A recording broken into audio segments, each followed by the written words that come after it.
Hello. Hello there. Yes. Hey Harold, welcome. G'day. Thanks. We're just going to just let people sort of log in and kick on, and then we'll kick off in 3 minutes and 20 seconds. Oh, yeah, of I course. hope you're seeing my countdown timer. Yes, nice. Cool. I'll try and turn off my other beeping things like emails and everything else. Okay.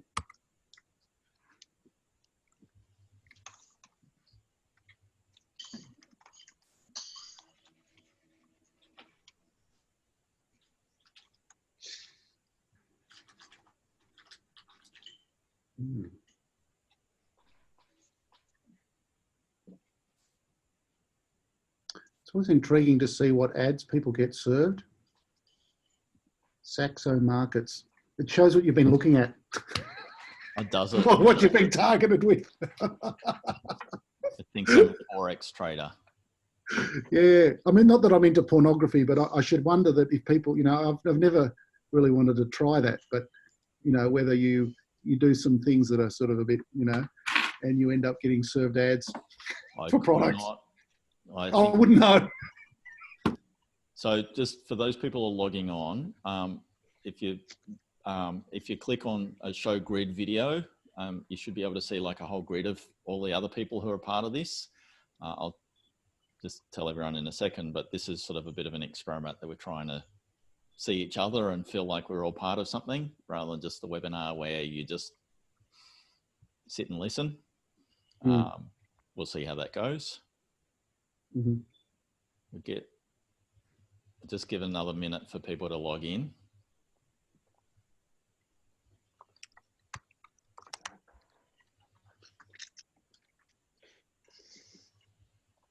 I find it intuitive.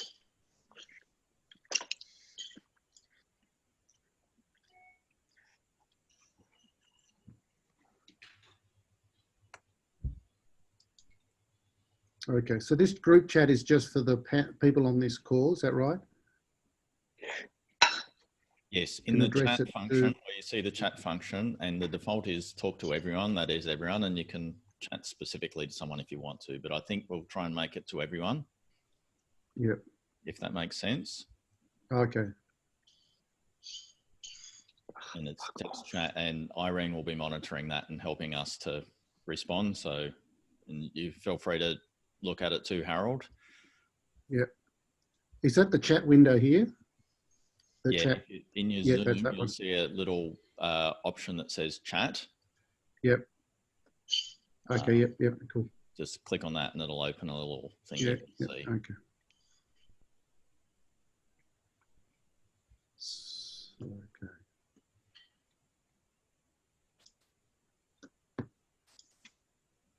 So which group is the one for here? Is it the host or co-host in Canberra Innovation Network? Is that the chat channel?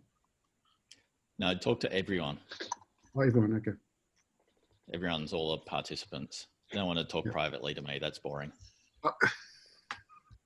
We can do that another time. All right. Time to start.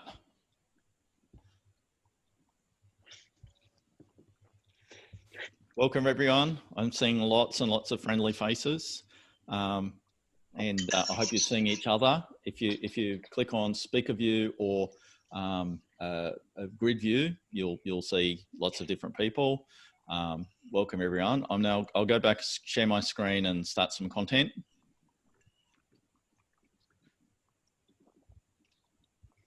Oops. Okay, I'll try that again.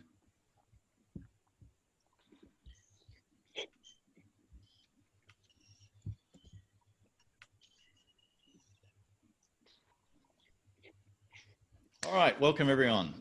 Week 2 of the Weekly Innovation Challenge. If you didn't come to week 1, doesn't matter. These things stand on their own.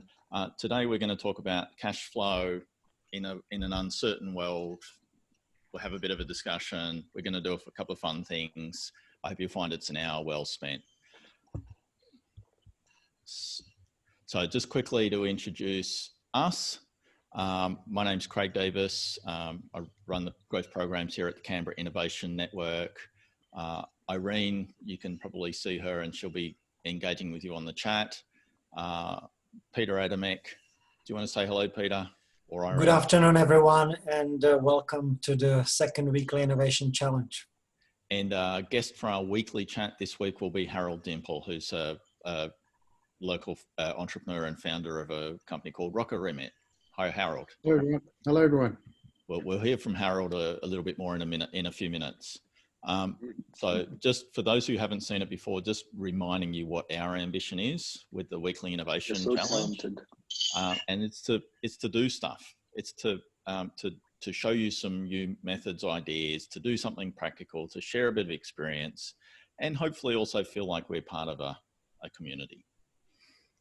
Ask Irene a question if that doesn't make sense to you.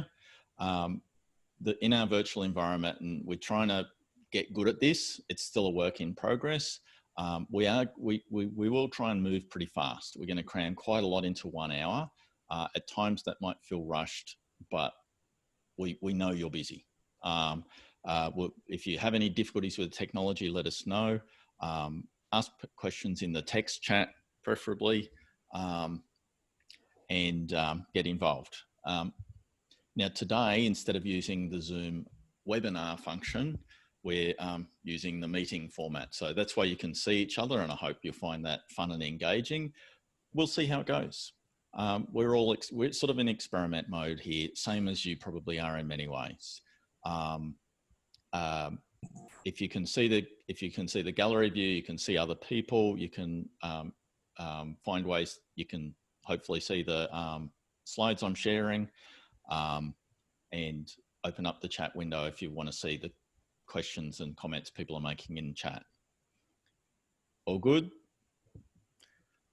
So I'm going to just quickly do some agenda setting. We're going to, in about now, we're going to start. I'm going to show you a simple cash flow scenario model and why I think it's important, what I think you should do with it, how to use it, and I hope everyone was sent a simple Excel file that you can then play with yourself. And we'll have a bit of we'll engage with that. Probably give ourselves about 20 minutes to do that. Then we're going to have a chat with Harold and Peter. Every week we're going to have different guests, really interesting, diverse guests. I've got some great guests for next week lined up, and we've got a whole queue of really interesting people, and I want that to be interesting conversations. And then, unless we're running late, I'm going to show you a new way of testing ideas that to help you to test new ideas, new innovative ideas out in the marketplace. If everyone's okay with that, we'll keep moving. So what I want to do is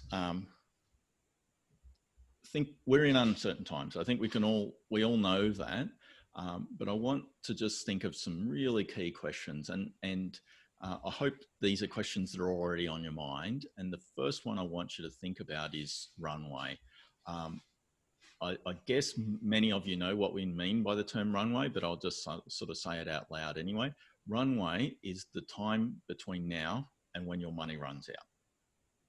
If you've got some money in the bank, over the next few months, in each month, you'll spend some money and hopefully you'll earn some money.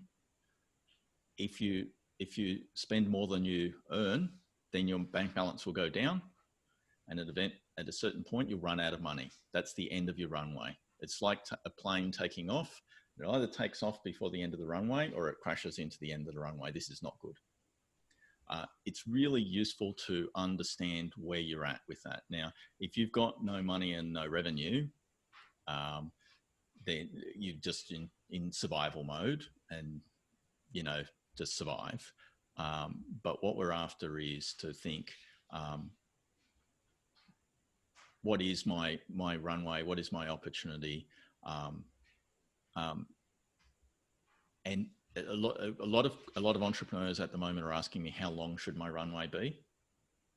And it's a really interesting question. There's no simple answer. I mean, the obvious answer is as long as possible. you know, and it's probably fair to say that in uncertain times, you like your runway to be longer. You like to have more time before there's a crunch point, if that makes sense. But on the other hand, sometimes if you spend too little, your business doesn't progress, and you're not necessarily going to be well positioned to capitalize when your customers are ready to buy, or when times are better, or whatever it is that's driving your business. I'm going to be pretty general because there's so many different sorts of businesses and entrepreneurs in the room today. Irene, you just jump in if people are asking any questions about that. So is it clear that your runway and your cash flow matters? I would have thought so. The next question is, we need to know where we're going to be with our runway. We need to start to make intelligent decisions about how little or much I spend money. But to know that, I have to know the future. What will my costs be? And particularly hard, what will my expenses be? My revenue be? Now, and when I say revenue, that could be a grant. You don't know if you're going to get it or not. It could be customer sales. When will it happen? How many people will buy? What price will they pay? What I'm going to propose, and you've all been sent this really simple little Excel spreadsheet, and the point of that is that it's simple. It's lightweight. It's not a complete model of a business. It doesn't do everything. It doesn't model out your GST cash flow. Doesn't have payables times in it, anything like that. But it gives you some basic idea of how the cash moves in and out of a company. I'll take you through it in just a second. But it's simple for a reason. It's simple so that it's easy for you to adjust it and to make different scenarios and play with it and think, what if I sold this many more? What if I employed a second person? What if whatever it is that you want to what if that's sort of making sense. Are there any questions that I need to respond to before I show everyone? No? Okay, good. So I'll just bring the spreadsheet up, and I hope everyone's seen it, and I hope you can see my mouse. So I'm sort of showing where I'm pointing, and I'm just going to really go over on the first two columns here and just start with that. And just, the spreadsheet starts with some money now, right? And then we spend the next few rows figuring out how we're earning money from customers. And I've set it up so that you can earn money by software as a service. What that means is recurring. Probably should have said recurring revenue. What that means is, if you see there's 20 customers and they're paying $20 per month, right? So the idea is this is a way of billing for services, and then it adds up to some money, right? So that's one really common way that entrepreneurs earn money from their customers, but it's not the only way. It's not necessarily the right way for you. Of course, the other way we call non-recurring sales, which is, in this case, I made 10 sales at $50 each, right? So that made $500. Plus I had the $20 per month from my others. So my cash revenue was $900. Simple enough. Now I've got cost of goods. What that means is, depending what I'm selling, there might be a direct cost. If I sell a plastic widget, what's the cost of making that widget times the number of widgets I sold? If you're in the web world, your cost of sales is very low. You don't need to pay each time you sell something. Okay, and so now, of course, we've got some other sources of revenue, and we want to count them out. Investment, tax, grants, and we've added in the JobKeeper allowance that the federal government is making accessible. That will be accessible to many of you, not necessarily all of you, and you know, we're all trying to figure out who's eligible and who isn't, but let's just put in something, and that adds to a total monthly cash in. And then we've got some expenses. I like to call out marketing cost separately, because we're trying to think of a marketing cost per sale. And we'll come back to that in a second. And then I've just put in a couple of general sort of expense categories to prompt you, but really all that matters is you've got roughly what you're spending per month on key things. And here I've just put in $2,000 of other stuff. And then the final expense, which is often your most biggest expense, is salaries, right? And you can see I've stuffed up the superannuation row, but basically we put in, here's some cost of employing people. Then you've got total expenses. And in this case, as it currently is, there's a net cash flow of minus $4,000. That is, you know, with that sales, that's expenses, we've spent $4,200 less, more than we earned, right? So we started with $25,000 at the beginning of the month, and now we've got $20,800. Does that make sense? And then we'll just project that forward. And I've just put in really rough ways of projecting it forward. I've put in 10% growth per month on my SaaS sales, right? And you can start to think about that. Or you can just literally say, you know, in month 2, I think I can sell this many items. Now, what we've done now, imagine we've done this really simple cash flow spreadsheet for your business, and you've put in your best guesses, right? Now we know 2 things. One is we know what your money in the bank is going to look like, right? And in this case, we've got a bit of a crash in months 3 and 4, and then some money comes in, and we're okay. This is a, you know, common situation. That's the first thing we know. And the second thing we know is, in order to achieve that financial outcome, these are the revenues that I have to bring in, right? And it's this much revenue from customers, which means this many customers of this sort, and this many customers of this sort. Does that make? So now you've got goals as well. You've got a projection, and you've got a goal. But I don't think that's quite enough, especially when we're really living in uncertain times, because we don't really know what will happen. So what we've done is we've got 3 workshops: Model 1, Model 2, Model 3, and the main parameters are controlled by this worksheet summary and assumptions. So what's the initial cash balance? What's your marketing cost per customer? You know, what's your price? You can toy with that. So you see, I've just done 3 very different scenarios.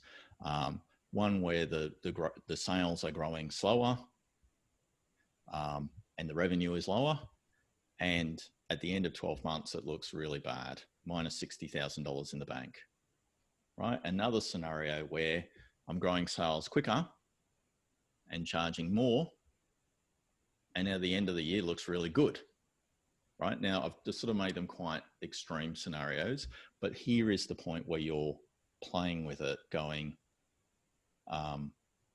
you know, what are those options? If when I try and work out my best case scenario, it just looks terrible and I'm out of money, what can I do about it? Can I spend less money? Can I think of a different way to earn more money? Does that make sense? Now you can build some scenarios. Questions on that? Craig, we've just had a couple of comments in the group chat. Yep. So I think it's Alex who mentioned for solopreneurs in the room. It's $1,500 in for $100 out a fortnight. So that might be with the new COVID-19 rules. Yes. Yeah. Anselm also mentioned that, remember, this is for cash collected from customers, not just for invoiced. That's right. So I'll just comment on that briefly. I've said it's a very simple model, and that is, I've put that as cash, and it's sort of the same month as the sales made.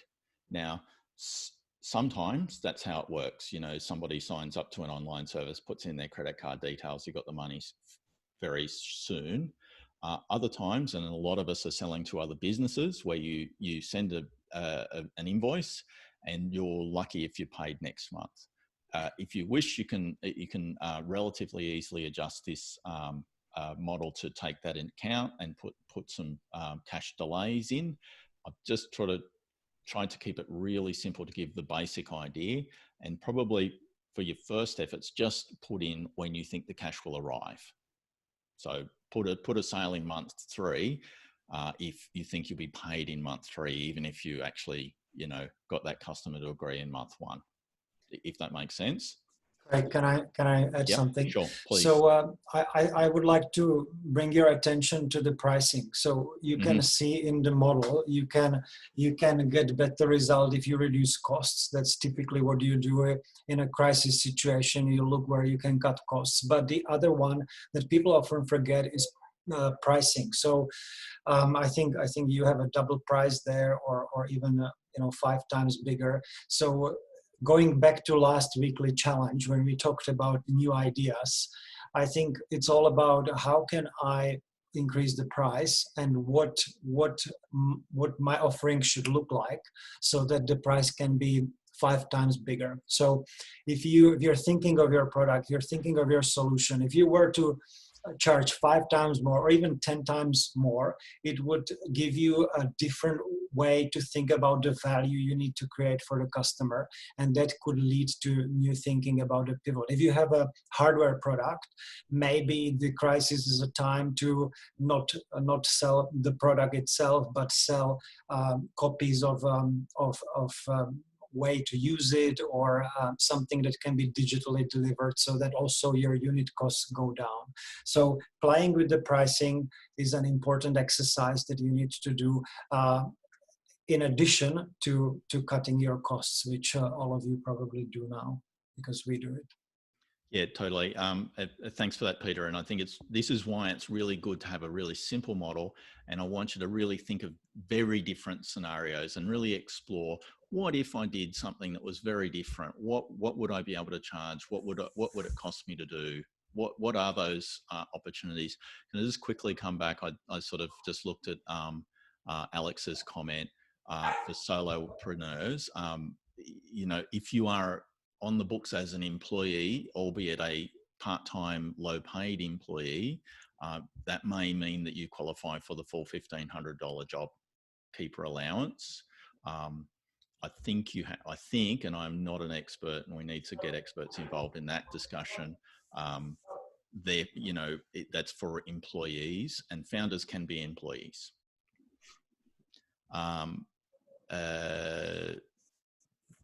Craig, template is for sorry if you don't mind, Irene, I'm just reading some of the comments. Operational expenditure. No, I'm not distinguishing OPEX and CAPEX in this like you would in your financial statements. You put an expense even if it's capital. If you need to buy a machine that would normally, or a computer that would normally be accounted as a capital expenditure, I put it in here because it's just cash. Does that make sense? If you think you'll have a tax refund in August, put that on that tax item. A lot of you are doing innovation activities, which should qualify for the research and development offset. If everyone's not aware of that, you should be aware of it. Eligible R&D expenditures come back in your annual tax return at 43 cents in the dollar cash. It's incredibly important that innovators access that. Somebody said, what's the churn? probably I said churn on the thing. And what I mean, churn is a jargon term. I should have explained it. Churn means what percentage of your customers leave. If people are paying by the month, in any given month, you've got 100 customers, maybe 5 might say, look, I don't need this service anymore. Then you've had a 5% churn, right? So you know, now it could be 0 because everyone loves you, but it's typically when you're dealing with larger number of consumers, it's not always 0, if that makes sense. How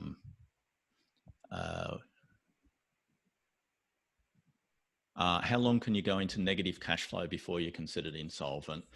Again, I can't give you accounting advice, and solvency is a complicated matter. The definition of being solvent is that you can pay your bills as and when they're due. You really want to make sure that you can do that. Yeah, if I can add to that, we've got a ongoing calculation in our company that's called wind down cost, and that is updated on a monthly basis so that we know how much would it cost for us to close down the business, and then we look at the cash we have, our burn rate. And we know then where is the point where we need to begin restructuring or changing. And we discuss it in an ongoing basis with our accountants. We just did that today, and we took into account the evolving situation about around the JobKeeper or other supports that are available. But the first thing you do is you cut all the costs you don't have to have, and you think about new ways of generating revenue, especially in crisis. So what we've done is we have offered our services that we traditionally charge for free. That has impact on our revenue, and we have to find new ways how to fund ourselves. Otherwise, we will have a point in the future where we'll have to stop, and that point is really determined by the wind down cost in our case. So our board is really looking into when is the point and what you need to do to get that point as far as possible. So lots of really cool discussion there, and I've really quickly shown you that tool, and I really, you know, you need to just sit down and fiddle with it, create scenarios and evaluate them. And thank you, Peter, and I think a couple of other people on the chat said something really important, which is look at completely different ways to create value.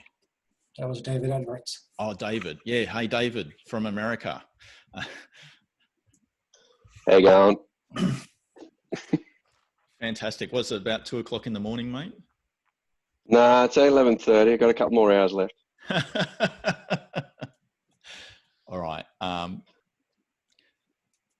So I've shown you that spreadsheet, and I'm encouraging you to create some different versions, think it through, and talk about it in your team.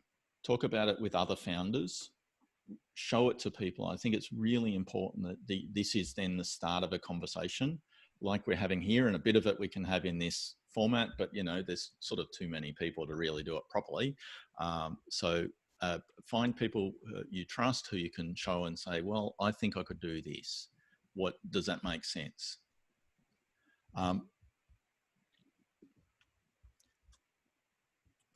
Oops. What I'd like to do now is sort of change gears slightly and broaden the topic a little bit, and bring in a guest for today's weekly chat, which is Harold. Maybe Harold, do you want to quickly introduce yourself? Yeah, hi everyone. It's Harold Dimple. So some of you know me already. I've been around for quite a while in Canberra. Our company is sort of a very old startup. We actually founded it in 2003, and we've only now just basically started to become profitable. So I wouldn't recommend the length of journey we've had. It's a bit painful, but look, we just persisted through, I think we've had about 16 pivots. So that gives you some idea. We basically invented technology that lets you send money from one mobile number to another as a peer-to-peer payment system. Way too early, too hard to execute. So 16 pivots later, we went around the world with it, brought it back here, and now we've finally got some traction with a different product. Fantastic. So you're helping people in less developed Oh, countries who... So what we do is we're in an industry called money transfer, international money transfer. And what we do is enable people to send money to a mobile phone number overseas. Now, the way this sort of ecosystem works is very different to the way it is here. We specialize in emerging markets or developing economies where people don't generally have a bank account, but they do have a mobile phone.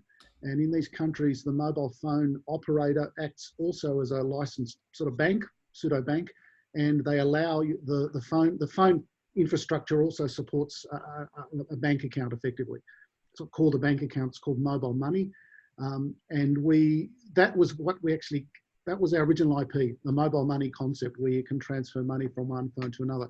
So that basically what we've done is we've come full circle. So we have a mobile money platform in Australia, but we basically use it to send to other mobile money counterparts overseas.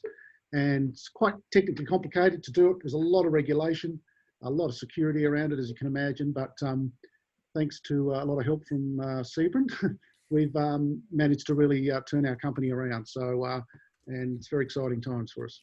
Thanks to a lot of hard work from you, Harold, and you've been very focused on understanding the metrics in your business, understanding exactly how your business works, and then acknowledging that not everything you tried would work. Could you just tell us a story or two, whatever you like, to share about some really difficult times you've faced? You've had some problems with the banks, for example. Yeah, look, so we've had the same cash issues that every startup pretty much faces that's self-funded. We just could not get any investor appetite.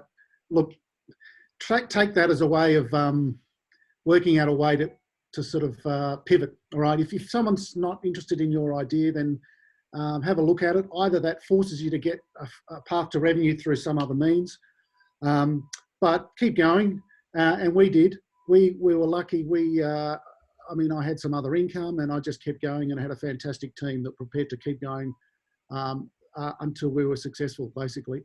We've had some, the crisis at the moment is sure it's massive, but to be honest, it's actually, as entrepreneurs, we should be used to this sort of thing. All right, we need to use this opportunity to develop some resilience, because you're going to get this all the time. Something will happen. You'll lose your customer. Something will go wrong. So, frankly, it's not so bad. I mean, there's money being thrown around like crazy at the moment. So, a lot of us can take advantage of that. But if you're hitting your first crisis as an entrepreneur, generally there's not much help around. You just have to solve it yourself. But we faced a couple of issues where, because of the high risk nature of our sector, we need to use the banking system as well to operate and to collect funds and so on. We were faced a situation where, first of all, the regulators tried to block us from doing what we're doing. And then eventually the banks tried to block us. So they literally shut all of our bank accounts. Now, it's pretty hard to run a financial service without a bank account. So, look, we just persisted. We just absolutely persisted. We didn't take no for an answer, and we've managed to salvage one of our bank accounts. I mean, I don't know, there's no secret answer. You've just got to do the work.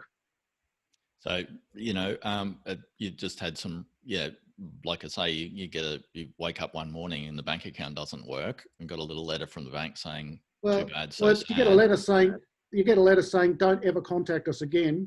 And it affects your personal banking arrangements. So you can't even get a loan, you can't get a mortgage. Wow. I mean, that's pretty heavy shit. Sorry. But that's how heavy it is.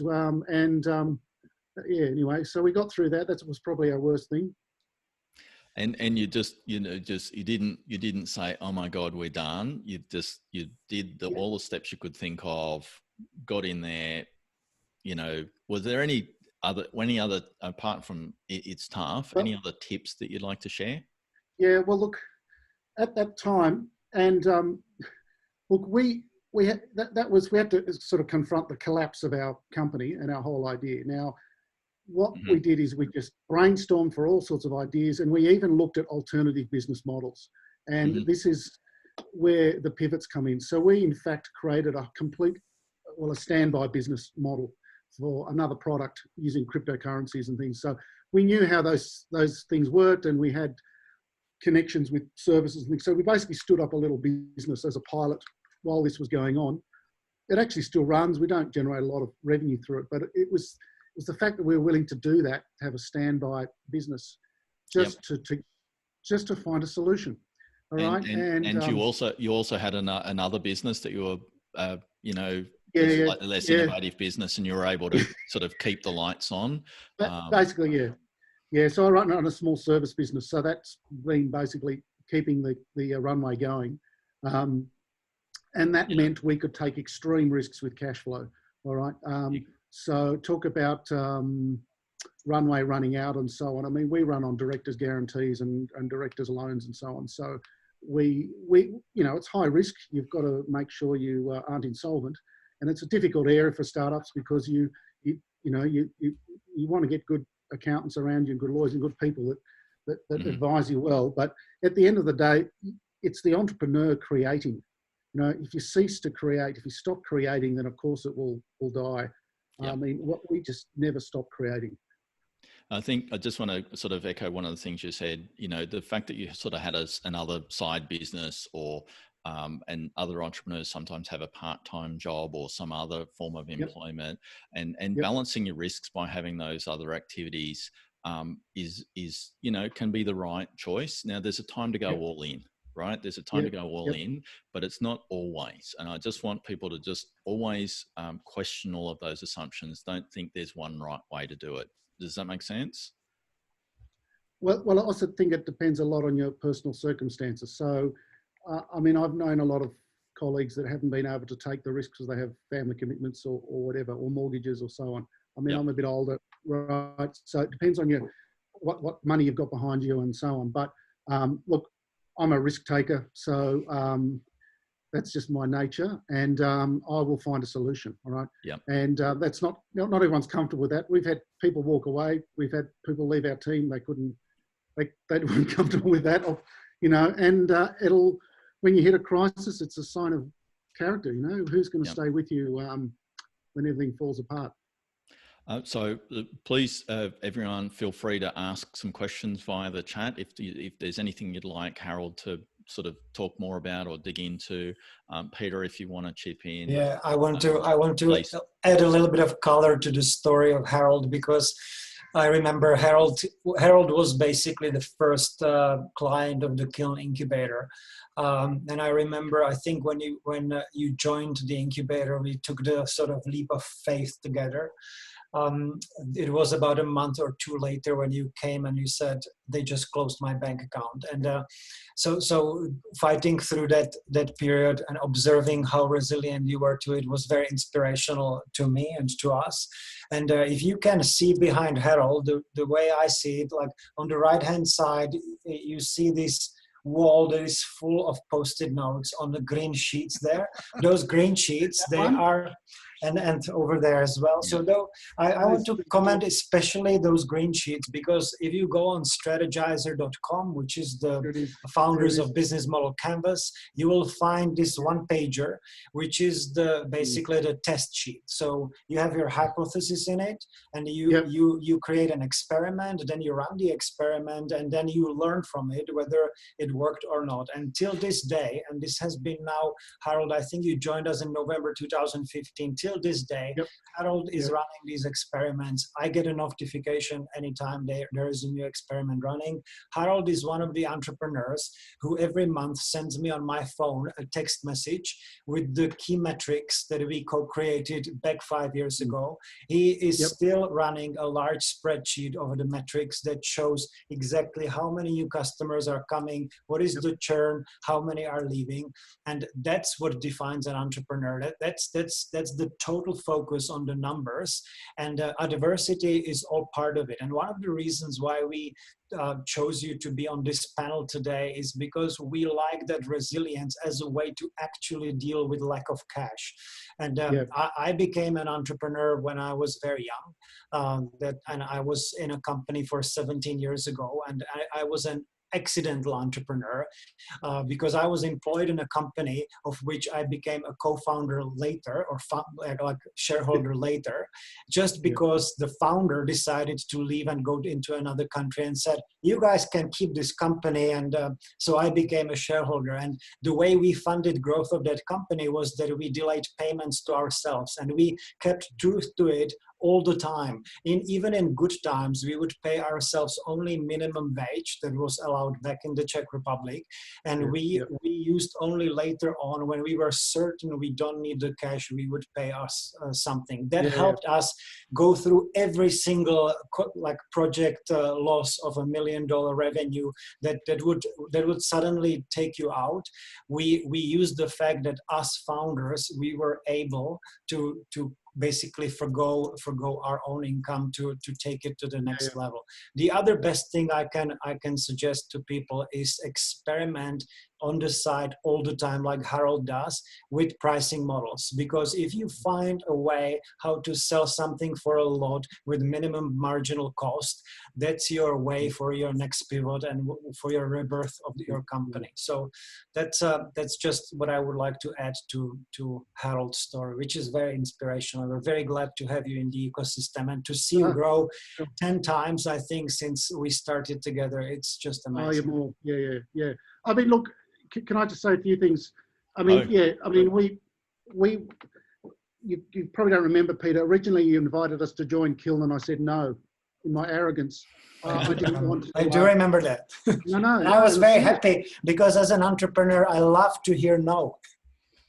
And because I thought, no, I know it all. All right, I know it all.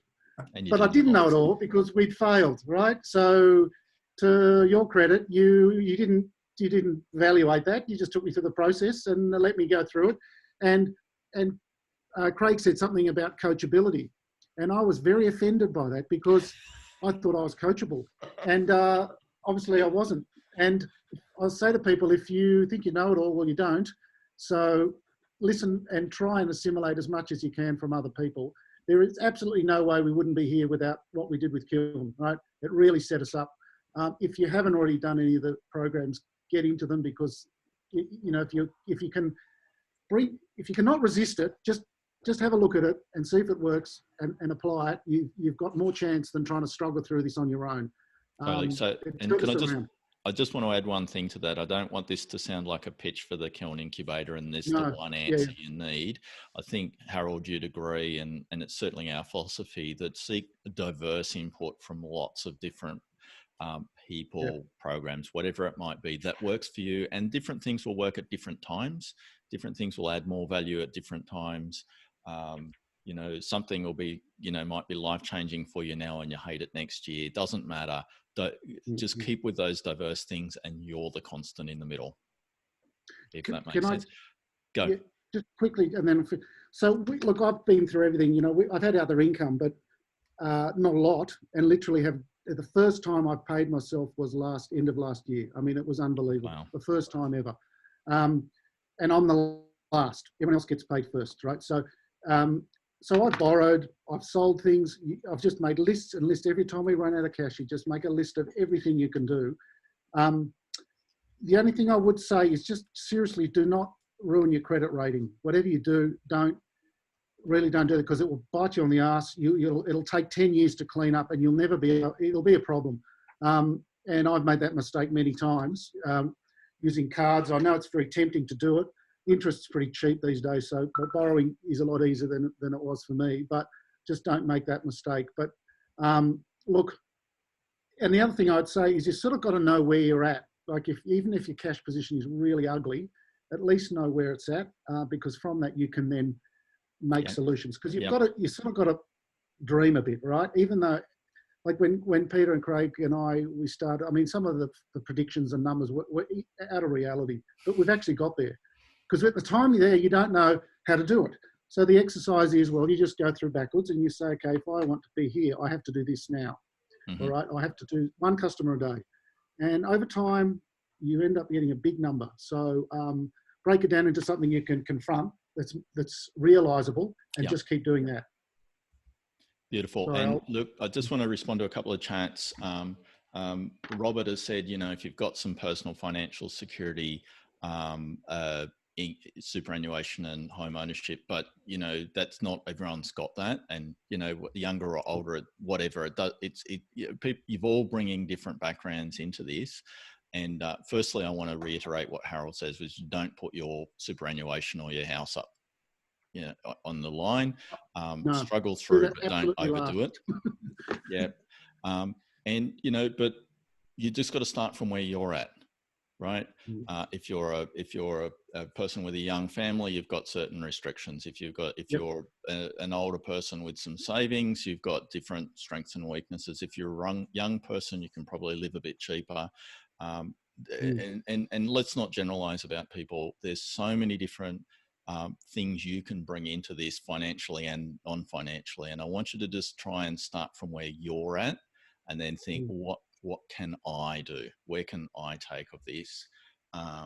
So that one there, and I think Adam, you know, there is an interesting discussion. Are we going forward because we need to succeed, or fear of failure? And you know, at different times, I know I've been, especially once you're a bit established and you've got a team. A big motivator for me at different times was looking after my team, and you know. Rather than wanting to, of course, you've got to want to do something. All I want to say on that is find your own motivation, and it'll be completely different from every single person in this conversation. But it's good to think about and discuss, and I'll encourage you to think about it and discuss it with each other. So what I'd like to do now, unless there's any last questions for Harold, or feel free to keep talking, Harold, but I'm just going to show one last little tool to just give you something to think about or do. Now, you know, those of you who did last week's webinar or watched it, the replay in the video, know that we really wanted you to test ideas with potential customers.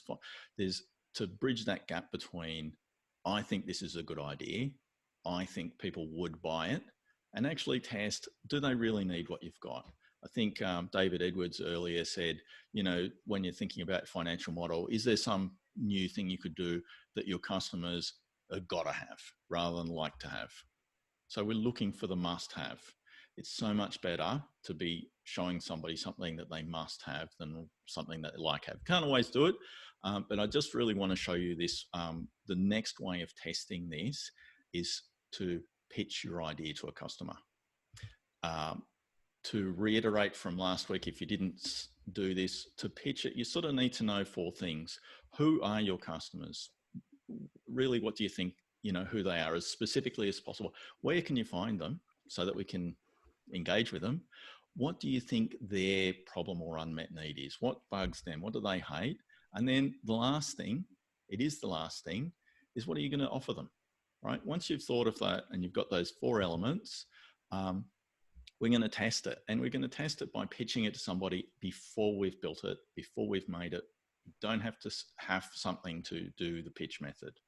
What I want you to do is to stick to these 4 rules.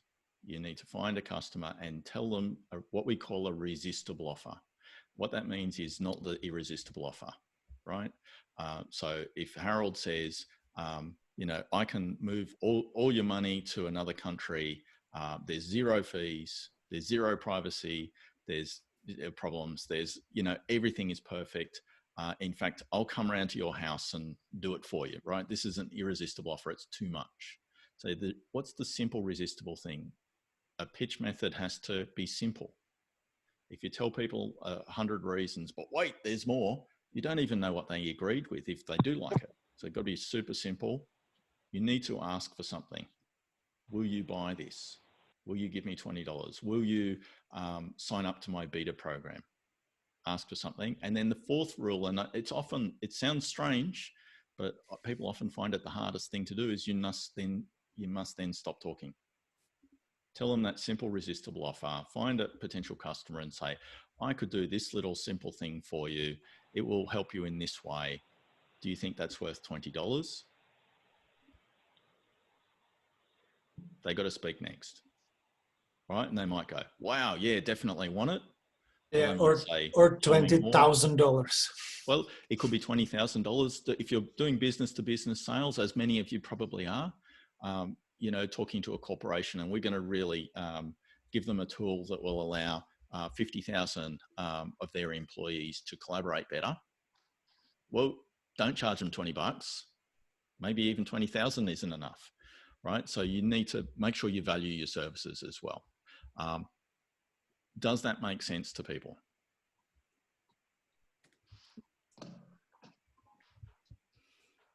Irene, just jump in if you're seeing any questions, because I can't see the chat right at the minute.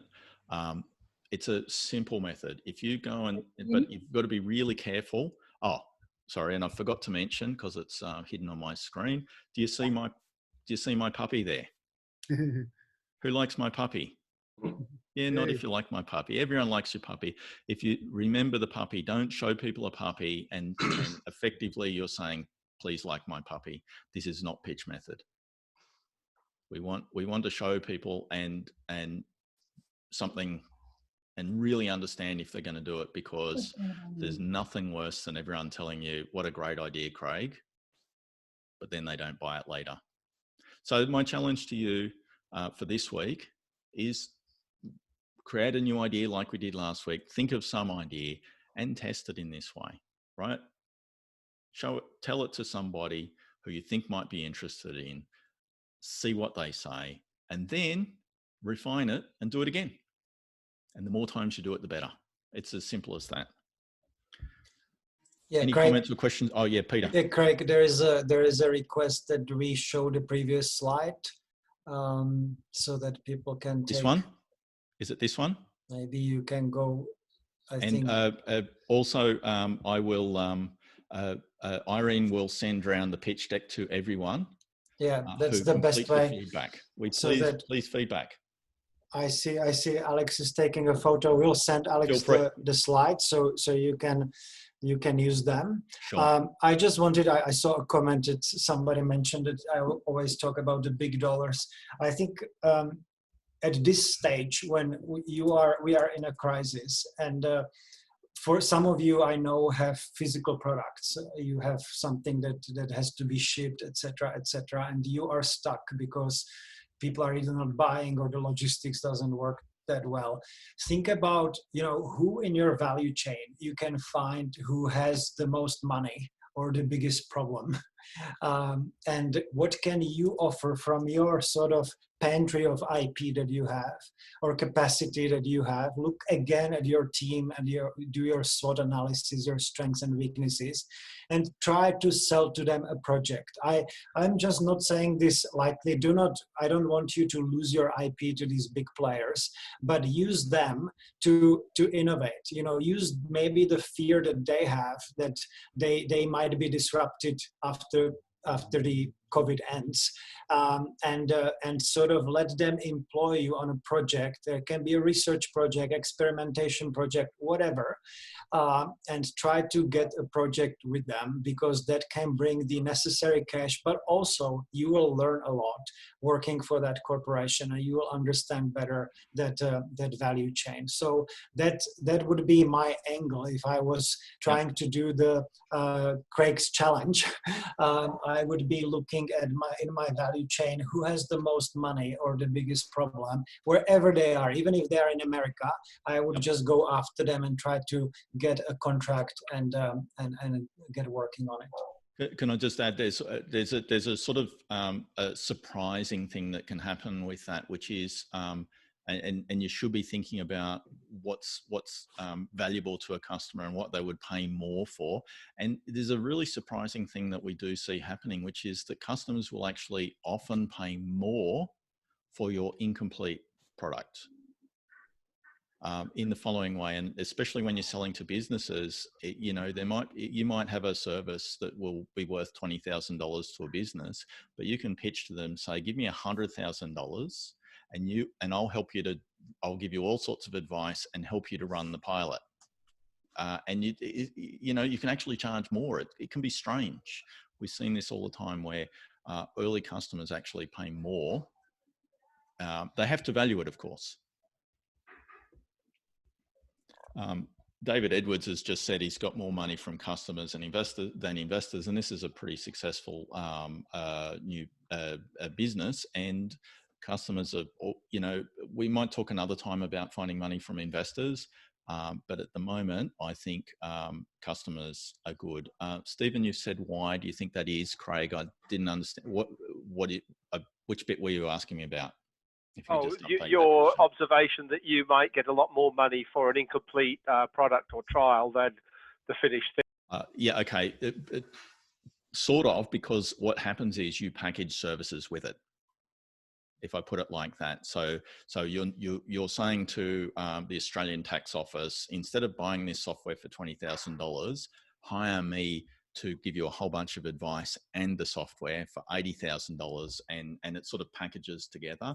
Now you might have to do more work as well, but hey, yeah, you'll be glad to have the revenue. And it not always, but it's definitely something for people to consider. Yes, and David had said, and when that happens, if your customers say, no, fix it, add this, I really want it, that's the sign you're looking for. Right, and that's the right process, and when you're working closely with your first few customers, your product will be much better. If I can add, think also about government as a customer. They are not the best customer, but they have big problems. So if I look at Harold and I was in trouble right now, can I somehow sell my knowledge or capacity to Austrec, for example, or to anybody in that area? Could I do some research for them? If I was you, Stephen, can I work maybe with the Biosecurity Innovation Center, Department of Agriculture, etc. So find, again, look in your ecosystem, look in the value chain, who has the money, who has the problem, try to pitch them, don't overthink it, and you will see what happens. Like with the Lean Startup workshops we ran, without wanting to sell them anywhere outside of Canberra, we happened to service big companies like Disney or LinkedIn. And that's just because we put a landing page out there and they just found us and we sold them, because you have to be always selling. When you are an entrepreneur, you have to be selling. That's your number one function. It's the pulse of your business, and we encourage you all to do that at all times. Great. Look, I actually think what we've just been doing here is a great example of what I want to encourage everyone to do. And I want you to notice that a lot of the really useful information you're hearing and the really good points you're hearing isn't coming from me. It's coming from a whole bunch of other people in this chat with really, so the crowd knows. And I want you, and these conversations that we're having a little bit inefficiently because there's 50 of us, right? I want you to think, can you have conversations like that in smaller groups and connect with each other? I think last week we sort of said as an experiment, let's use the Canberra Innovation LinkedIn group as a way of having those conversations. I think we need to be honest and say to date that hasn't really worked. You haven't chosen to have active conversations there. Now, maybe we didn't prompt you right. Let's look at it. But, I really want, as we do this weekly challenge, to start explore and find ways that work for you to connect with each other, to share your challenges, to discuss ideas in ways that benefit all of you from each other, not just listening to us, but really engaging with each other. Does that make sense? And has anyone got any quick comments on that?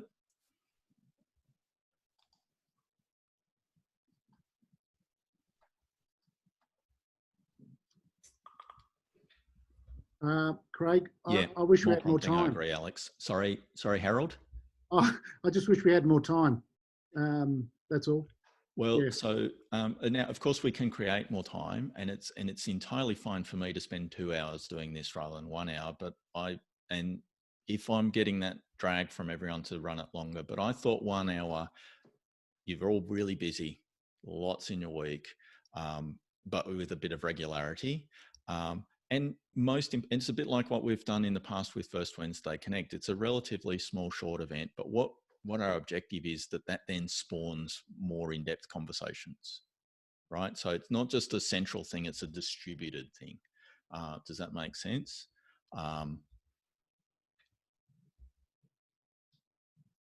Any other comments, questions on that?